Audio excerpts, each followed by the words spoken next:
Benjamin Graham, o homem que ensinou Warren Buffett a investir. O nome que virou sinônimo de investimento racional, disciplina e longo prazo.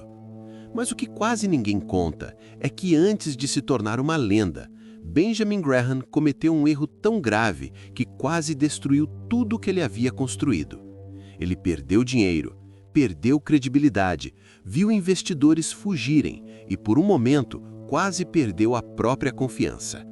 E foi exatamente nesse ponto mais baixo da sua trajetória que nasceu uma das ideias mais importantes da história dos investimentos.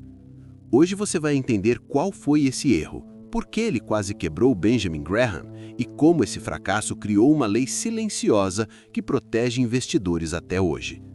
E antes de continuar, se você quer aprender a investir sem depender de sorte, já se inscreve no canal agora, porque aqui a gente fala de decisões reais, erros reais e estratégias que sobrevivem ao tempo.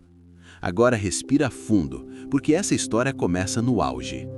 No início do século XX, Benjamin Graham já era visto como um prodígio intelectual. Desde jovem, ele demonstrava uma capacidade absurda de lidar com números, lógica e análise. Dominava matemática, estatística e economia com uma naturalidade que impressionava até os veteranos de Wall Street. Ele entrou cedo no mercado financeiro e rapidamente se destacou por algo raro: frieza. Enquanto a maioria dos investidores era guiada por boatos, manchetes e emoções, Graham tratava ações como negócios reais. Ele não comprava empresas porque estavam na moda. Ele comprava porque os números faziam sentido. E essa abordagem funcionou. Durante anos, Graham acumulou resultados consistentes, superou crises, atravessou momentos difíceis do mercado e construiu uma reputação sólida. Aos poucos, passou a ser visto como alguém quase imune às loucuras do mercado. E é exatamente aí que mora o perigo. O sucesso constante cria uma armadilha silenciosa, a sensação de que você encontrou uma fórmula infalível. Nos anos 1920, o mercado americano entrou em um período de euforia quase coletiva. Ações subiam todos os dias. Pessoas comuns largavam seus empregos para especular. Empresas eram avaliadas não pelo que ganhavam, mas pelo que prometiam ganhar no futuro. Era o nascimento da mentalidade de "isso só sobe".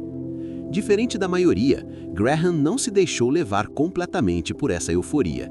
Ele continuou buscando empresas baratas, ações negociadas abaixo do valor patrimonial, balanços que pareciam sólidos, números que indicavam desconto. Ele acreditava que estava protegido porque estava comprando barato. O problema é que muitas dessas empresas eram baratas não por oportunidade, mas por fraqueza estrutural. Negócios mal geridos, setores em declínio, empresas sem vantagem competitiva real. Graham, naquele momento, confiou demais nos números frios e de menos na qualidade do negócio por trás deles.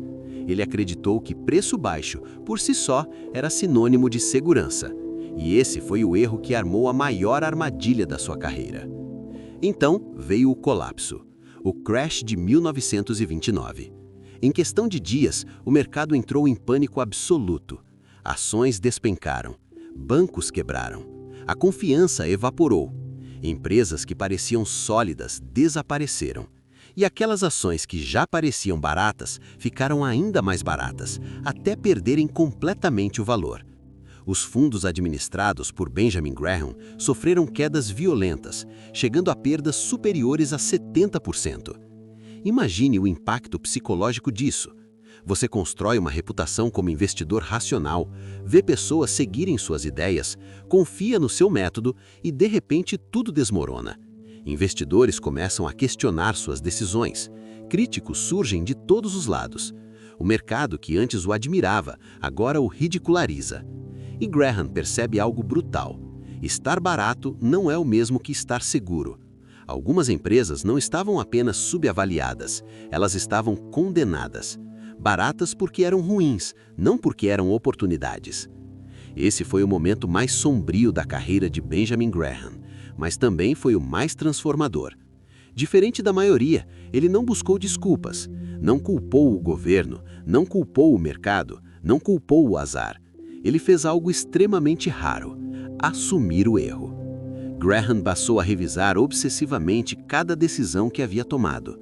Ele reavaliou seus critérios, suas premissas e suas certezas, e chegou a uma conclusão simples, porém devastadora. O maior risco do investidor não é a volatilidade do mercado, mas pagar qualquer preço por algo frágil, mesmo que esse preço pareça barato no papel. Ele entendeu que precisava de algo novo, uma camada extra de proteção, algo que permitisse errar sem ser destruído, algo que transformasse o erro em algo tolerável e não fatal. Foi assim que nasceu o conceito de margem de segurança.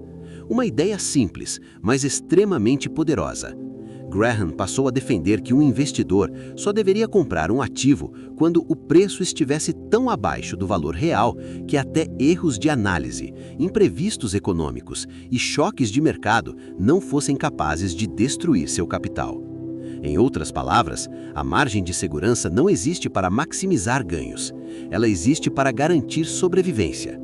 Se você errar um pouco, tudo bem. Se o mercado cair, você resiste. Se o cenário mudar, você ainda tem espaço para respirar. Essa lógica mudou completamente a forma como Graham investia e, mais tarde, como ele ensinaria seus alunos. Entre esses alunos estava Warren Buffett. Buffett absorveu essa lição de forma profunda.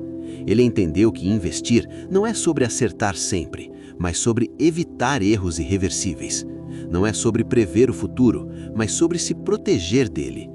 A margem de segurança se tornou o alicerce do investimento em valor e a linha divisória entre especulação e investimento de verdade. De um lado, investidores que dependem de timing, narrativa e sorte. Do outro, investidores que constroem patrimônio com paciência, lógica e disciplina.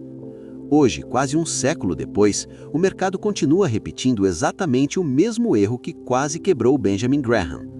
Pessoas continuam comprando empresas da moda, promessas vazias, narrativas bonitas, acreditando que dessa vez é diferente. E continuam ignorando a pergunta mais importante de todas: o que me protege se eu estiver errado? Graham quase perdeu tudo porque não se fez essa pergunta a tempo. Mas foi justamente esse erro que salvou milhões de investidores depois dele.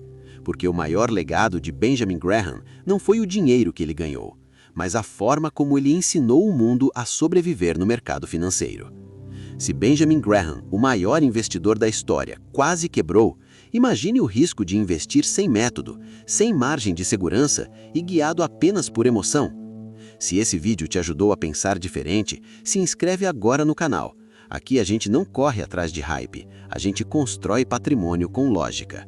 E comenta aqui embaixo qual foi o maior erro financeiro que você já cometeu, porque entender os próprios erros é o primeiro passo para não repeti-los. No próximo vídeo, eu vou te mostrar como Benjamin Graham escolhia empresas em meio ao caos e por que essa estratégia continua funcionando.